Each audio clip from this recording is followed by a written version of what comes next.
Hi guys, welcome back to girls expert. இந்த வீடியோவில் நம்ம பார்த்திங்கன்னா 2 சீரியல் காம்படிஷனோட யார் வின்னர் அப்படின்றத ஷேர் பண்ண போகிறோம். இது உங்கள் எல்லாத்துக்குமே டவுட்டாக தான் இருக்கும். ஸோ என்ன அப்படின்றத ஒன் பை பார்க்கலாம். ஃபர்ஸ்ட் இது என்ன சேனல் அப்படின்னு கேட்கும்போது கலைஞர் டிவி தான். ஸோ கலைஞர் டிவியில் வீக் 47 டிஆர் ரேட்டிங் நம்ம எப்போவுமே ஃபேஸ்புக்கை ஷேர் பண்ணுவோம். இன்றைக்கி இந்த வீடியோ கூட ஷேர் பண்ணிடலாம். ஃபர்ஸ்ட் இப்போ ரீசெண்டாக வந்த பவித்ரா சீரியலோட ரேட்டிங் அப்படின்னு பார்க்கும்போது 0.66 ரீச் பண்ணியிருக்காங்க. நெக்ஸ்ட்டு பார்க்கும்போது டப்புடாக ரிலீஸ் பண்ண உள்ளம் கொள்ளை போகுதோட ரேட்டிங் 0.37 ரீச் பண்ணியிருக்காங்க.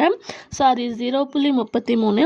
இனி எல்லாம் வசந்தமே ரேட்டிங்ஸ் அப்படின்னு பார்க்கும்போது 0.17 ரீச் பண்ணியிருக்காங்க. ஸோ கௌரி பார்க்கும்போது 0.88 ரீச் பண்ணியிருக்காங்க. ரஞ்சிதமே ரேட்டிங் 0.65. ஸோ எப்போயுமே போல் ஆஸ் யூஷுவலாக கௌரி தான் ஹை ரேட்டிங் இருக்காங்க, 0.88. செகண்ட் பிளேஸில் வந்து பவித்ரா, தேர்ட் பிளேஸில் ரஞ்சிதமே இருக்காங்க.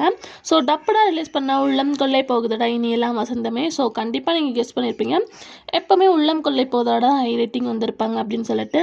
இதுக்கு டபுள் மடங்காக தான் வந்து உள்ளம் கொள்ளை போகுதோட 0.33 ரீச் பண்ணியிருக்காங்க. இனி எல்லாம் வசந்தமே லோ, உள்ளம் கொள்ளை போகுதோட ஹை ரேட்டிங்ஸ் தான் வாங்கியிருக்காங்க. ஆல்ரெடி கலைஞர் டிவியில் நிறைய சீரியல்ஸ் டெலிகாஸ்ட் பண்ணிகிட்ருக்காங்க.